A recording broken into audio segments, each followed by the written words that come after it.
Hi, I'm Anthony DeStefano, and today I'm at the absolutely beautiful Diana Park Hotel in Nemi, which is one of the little hill towns that surround Rome. There's about 14 of these towns in the area known as the Alban Hills. And the reason why we're here today is not because of any famous tourist attractions.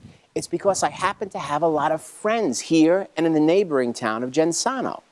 You know, it's great to travel to exotic places, but there's something very special about visiting another country when you have friends there. Because then you can have all the fun and excitement of being somewhere new, but at the same time, all the warmth and comfort of being with people you love. And that's the reason why we're starting this program here. You see, today we're going to discuss a very important subject. Our fellow travelers, the people in heaven. What are they going to be like? How are they going to act? And even more importantly, are we going to be able to have any kind of meaningful relationship with them? We'll discuss those questions and much more on this episode of A Travel Guide to Heaven. This is a special pre-boarding announcement. All passengers traveling to our final destination today have been awarded a lifetime's worth of frequent flyer miles, entitling them to automatic upgrades to first class. Since the flight is very full, we ask that you check the following items at the gate: gloominess, stuffiness, cynicism, pessimism, intellectual snobbery, self-righteousness, and prejudice against God and religion. Please be assured you can retrieve this property upon your return, if you wish.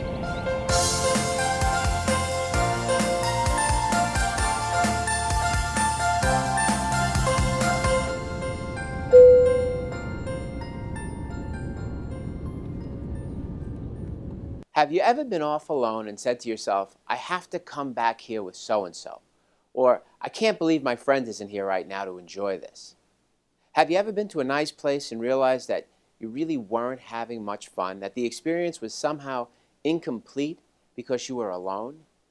If so, then you understand a basic human need, the need to share good times with the people you love. Now, I'm not saying it is impossible to enjoy yourself when you're alone. Of course it is. Human beings have a need for solitude too, at least occasionally while we're here on earth. But first in the hierarchy of human needs is still the necessity for companionship and connectedness. In its highest expression, we call this love. Human beings absolutely require this in order to be happy. That's just the way we're built. Another way of saying it is that we are by nature social creatures. How can we know this for sure? Well, the first evidence was given to us right at the start of human history. Whether or not you believe in a literal interpretation of the creation account in Genesis 2, the fact is that one of the main points of the story is that God created the first woman, Eve, because it wasn't good for the first man, Adam, to be alone. One of the greatest joys of our life in heaven is going to be the relationships we have with the other people we're with, our fellow travelers. The trip we make to the afterlife isn't unique to any specific person or family. On the contrary, all of us, and that means billions of people throughout the long span of history, are headed off on the ultimate destination together. No matter who you are, no matter whether you believe in God or not, no matter if you're good or evil, you're going to experience the resurrection and the last judgment. Hopefully, when you arrive at your final destination, you'll be checking into a hotel in heaven and not that other place. But whatever the case, you're going somewhere with your new body, and it won't be some black void of nothingness. Let's talk about the general resurrection for a moment. Christianity has always taught that at an appointed time in history, known only to God, the world will come to an end, and there will be a last judgment, during which time the souls of all the departed will be judged according to their life on earth. At this judgment, they'll be reunited with their bodies and will spend eternity either in heaven with God or in hell. Now, when you think about this subject, a lot of dark, frightening images can come into our mind. You might imagine graves opening up and dead people coming out in tattered, decayed suits, climbing out of the dirt like some low-budget horror movie. Well, do you think that's the kind of gruesome start God has in mind for opening day in paradise, to scare us half to death? I'll tell you exactly what I think the general resurrection is going to be like. In the Gospel of Mark, there's a wonderful scene where Christ raises a 12-year-old girl from the dead. It starts in the house of the girl who's died, with all sorts of wailing and crying going on in the background. The girl's mother and father are understandably distraught, and the family is completely broken. Amidst the confusion, Christ very calmly tells the parents not to be upset because the girl is not dead, but only sleeping. You can imagine the ridicule this remark causes in the people gathered around. But Christ's response is simply to order everyone to leave the room except the mother and father and his own disciples. He quietly sits next to the girl who is lying there dead and gently takes her hand. Then he very softly says to her, "Arise, little girl." And immediately the girl opens her eyes and begins to move. That's the way I think our own resurrection is going to be. I don't believe it's going to be gory with scary music in the background and graves opening up. When we rise from the dead, the experience is going to be soft, gentle, and instantaneous, just like the scene in the Bible. At the end of the world, Christ is simply going to whisper one solitary word, "Arise." And in a twinkling of an eye, we'll all come back to life with our bodies fully intact and brand new. Is all this hard to believe? Some people have trouble accepting the fact that once they're dead and buried, they can never be brought back to life. They wonder how God is going to put the pieces back together, especially after their body has undergone decomposition or if there's been a cremation. But let me ask you a simple question. Where were you 100 years ago? For most people, the answer is nowhere. You didn't have a body. You didn't have a soul. You didn't exist at all. Well, if God could pull you out of non-existence and create the person you are, why would it be so difficult for him to bring you back to life once you already exist? Next to the awesome act of creation, resurrection is a snap. It's important to understand that this belief we have in the general resurrection is at the very core of Christianity. It's the good news that's proclaimed in the Gospels. It's the meaning of Easter. It's the reason martyrs through the centuries have been able to joyfully accept suffering and even torturous deaths. It would be easy enough not to believe in the resurrection of all the dead. After all, many people in the world don't. Other religions teach other things. For example, Buddhists teach that life is cyclical and that we get many chances to go around the wheel of existence. Other religions teach that once we die, we become part of nature, part of some great unseen force of energy. Not Christianity. If there's one thing we're sure about, it's death and resurrection. We believe with complete certitude that 1, we are created out of nothing. 2, we live only once and die only once. 3, after we complete our life on earth, we are judged by God. And finally, 4, at the end of the world, we experience bodily resurrection and live forever, either in heaven or in hell. That's the whole story of our existence. That's what it all comes down to. In his first letter to the Corinthians, St. Paul sums up this rock-solid, uncompromising belief in the resurrection. How can some of you say that there is no resurrection of the dead? If there's no resurrection of the dead, then Christ has not been raised. If Christ has not been raised, then our preaching is in vain and your faith is in vain. If for this life only we have hoped in Christ, we are to be pitied. If the dead are not raised, let us eat and drink, for tomorrow we die. This belief of ours has been stated so often and so flippantly that it's almost lost its emotional power. We've got to stop and think about it for a second. It's vital that you visualize in your mind what the scene in heaven is going to look like the first day you arrive. It's important to see all the details, to take in all the sights, sounds, and sensations. You have to make it real because it's going to be real. Let's step into the future for a moment. Think about what we've discussed in the last few minutes, and now try to make it real. Close your eyes and do your best to make the experience of heaven personal. You know that when you see your friends and relatives there someday, you're going to see these people in the flesh. You'll be able to recognize them, and they're going to be able to recognize you. Imagine what that first moment will be like. The first instant when you see your mom, your dad, your husband, or your grandmother. It may be that you haven't seen them in years and years, and now they're right there, standing 2 feet in front of you. What do you think your reaction will be? Remember, you're going to have a body in heaven, so you won't be restricted to merely contemplating or praying for them. You'll be able to get physical. You'll be able to run up to them the second you see them and jump into their waiting arms and embrace them, kiss them. You'll be able to cry with joy when you're hugging them. You'll be able to feel the warmth of their bodies again. You'll be able to hear their voices again, voices you haven't heard in so long. You'll be able to have a conversation with them and tell them all that's happened in your life since you last saw them. You'll be able to hear them laugh again and watch them smile again. Hold their hands and squeeze them tight and put your head on their shoulders. Best of all, you'll be able to be with them again. That's what the resurrection means. The Bible describes heaven as a banquet. Well, that's the same as saying God is going to throw a big party for us. It means there'll be plenty of people, plenty of family, plenty of laughter, plenty of conversation, plenty of music, plenty of togetherness, plenty of noise. There's going to be electricity in the air that first day in heaven. People who haven't seen each other in years are going to be reunited, and they're going to be young again.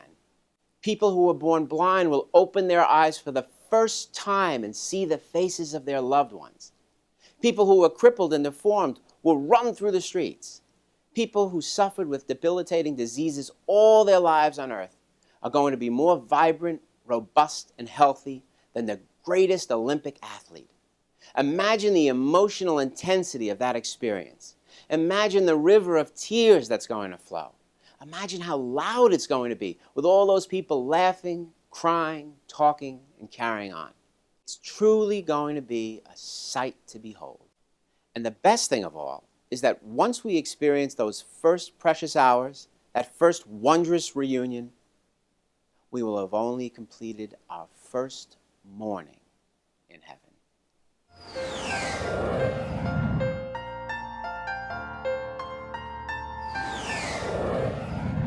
The teaching on the resurrection of the body is one of the most consoling doctrines of the Christian faith. It's great news for all of us who are either afraid of death or who desperately miss friends and relatives who have gone on before us. But it can make us nervous as well, especially in regard to the idea of post-resurrection relationships.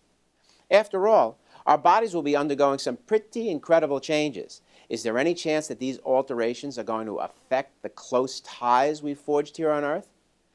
I think much of the apprehension we feel about this topic comes from an overinterpretation of something Christ said in the Bible.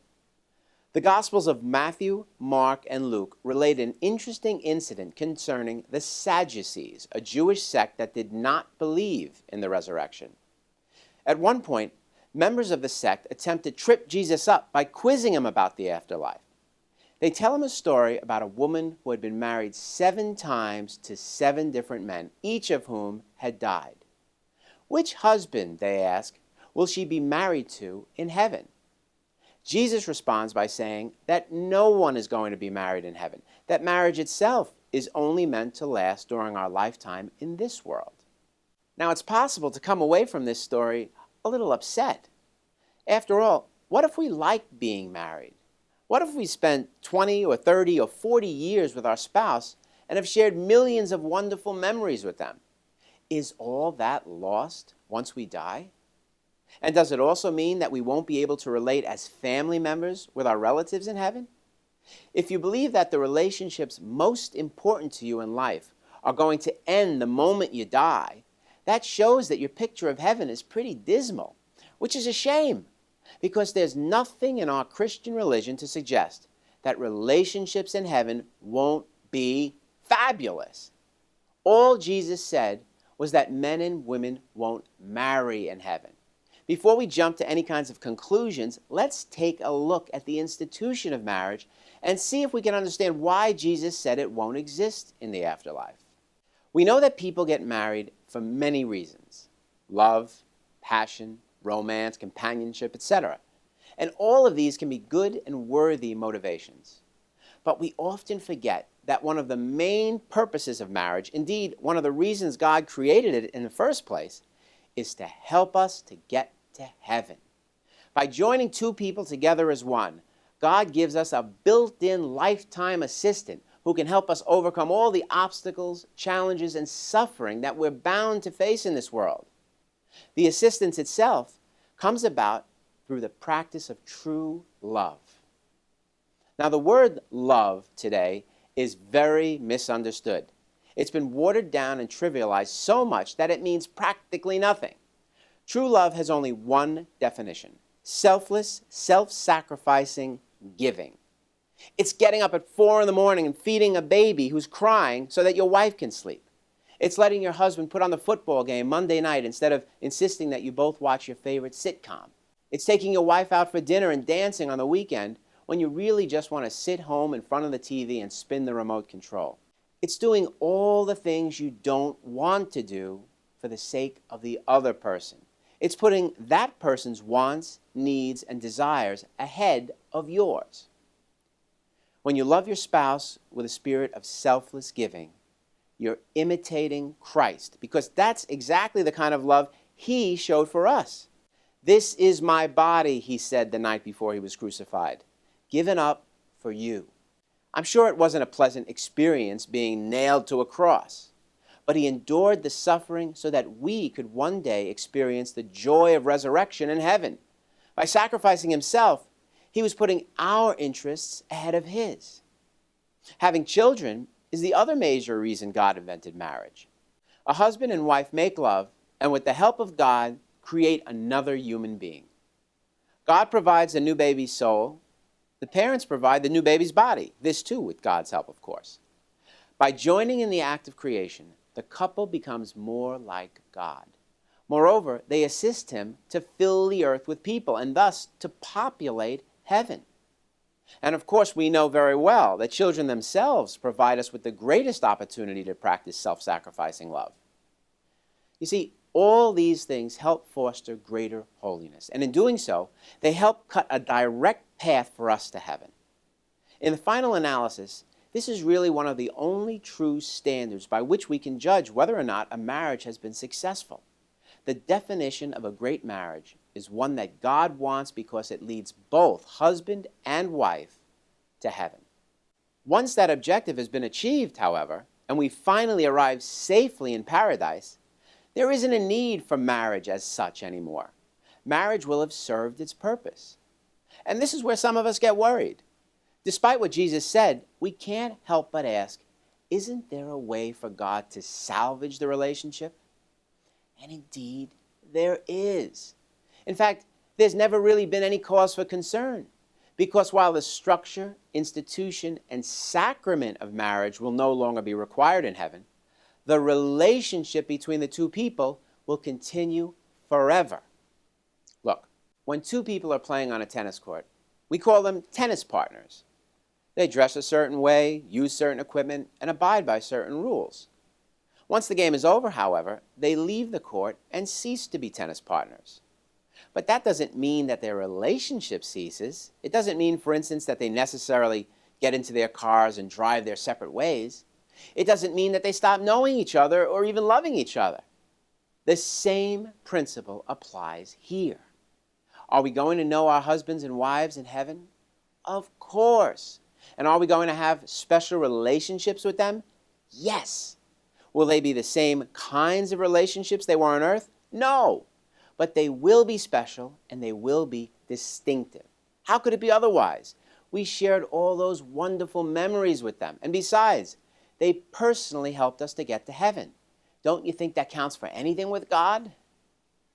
Part of the confusion we have about this comes from a misunderstanding of the way we're going to love in the afterlife. Sometimes people think that all love is going to be the same in heaven. But the truth is, there's very likely going to be different levels or degrees of love in the afterlife. Love in heaven will be universal, not communistic. We won't love everyone in the same way or to the same extent. Christ Himself tried to demonstrate this to us. Remember in the Gospel of John how many times the evangelist refers to himself as the disciple whom Jesus loved? What did he mean by that? Didn't Jesus love everyone? After all, Jesus is God.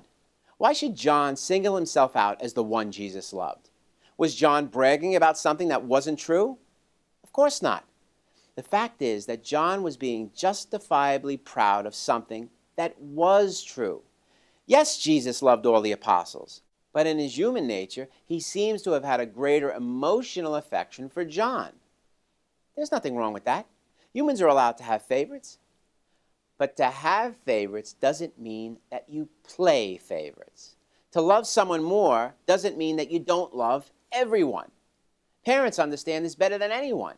You may be particularly close to one of your children, but that doesn't mean you wouldn't give your life for all of them. And isn't that exactly what Christ did for us? Christ, being truly human as well as truly divine, formed certain bonds with specific people. But that didn't stop him, as our divine parent, from sacrificing his life for all people. Obviously, Jesus and John shared an intimate bond as friends, but this didn't stop Jesus from naming Peter, after his remarkable profession of faith, the rock on which he would build his church. My point here is that while there will certainly be a new brotherhood of man in heaven, that doesn't preclude the existence of special relationships between individuals. It's imperative that we understand this.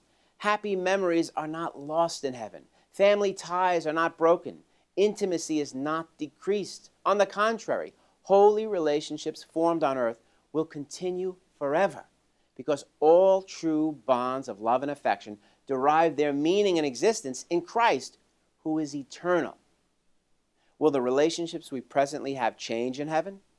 Of course they will, because the whole dynamics of heavenly life is different from the dynamics of our earthly existence. But they won't be less real and less intimate and less intense. On the contrary, they'll be much deeper than they are now. How so?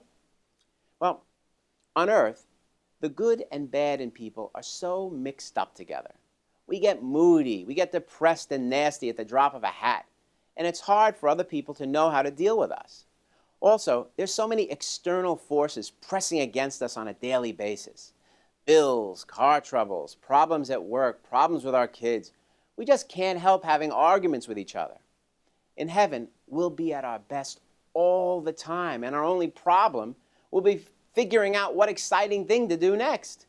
This will eliminate all the strain we experience in our relationships now. Look, on earth, we rarely understand all the psychological reasons for negative behavior. When people we're close to do bad things to us, we get angry and form animosities. Even in our most wonderful relationships, we have scar tissues from past wrongs that have been inflicted on us.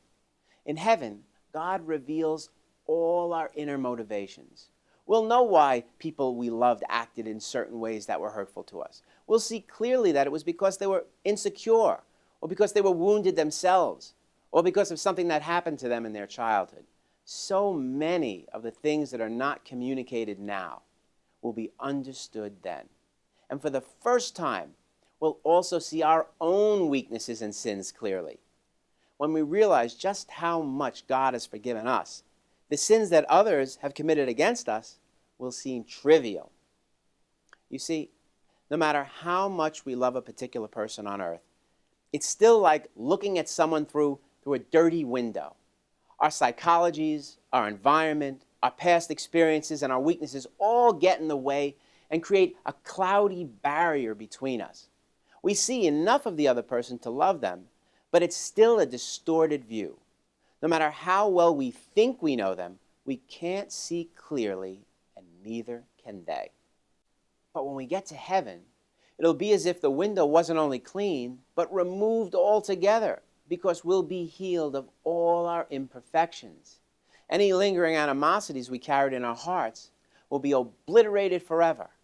That's why the relationships we have in the afterlife will be deeper and better than ever before. 10 billion years from today, your mom will still be your mom, and she'll be able to talk to you in ways that only a mother can talk to her child. 10 billion years from today, your brothers will still be your brothers, and you'll have a certain camaraderie with them that only siblings can enjoy. 10 billion years from today, you'll still be able to gather around a table for a Thanksgiving meal with your family, the same way you do now and have done so many times in the past. The real difference will be that when you have that Thanksgiving dinner in heaven, everyone you remember from your childhood will be there. The people who used to gather around that table, but who have left you one by one over the years, will be sitting there alive again and smiling back at you. In light of that incredible truth, other differences don't mean all that much anyway.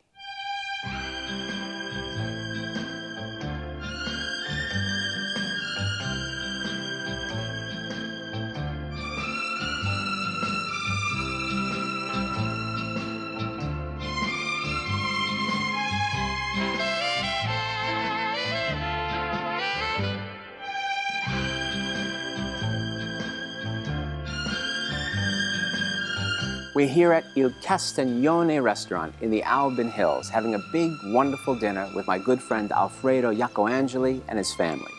And the reason why we end each program with a meal isn't just because we like to eat, which we do.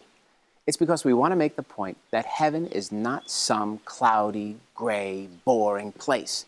It's a banquet, a feast with family and friends and music and life and laughter and an abundance of joy. Now, in today's show, we talked a little bit about people in heaven. But the next time we meet, we're going to discuss whether or not there are any other inhabitants of this incredible place. The angels, for one. And what about our furry friends, the animals? Do they get to go? Until then, this is Anthony DeStefano wishing you health, happiness, and heaven too. Salud.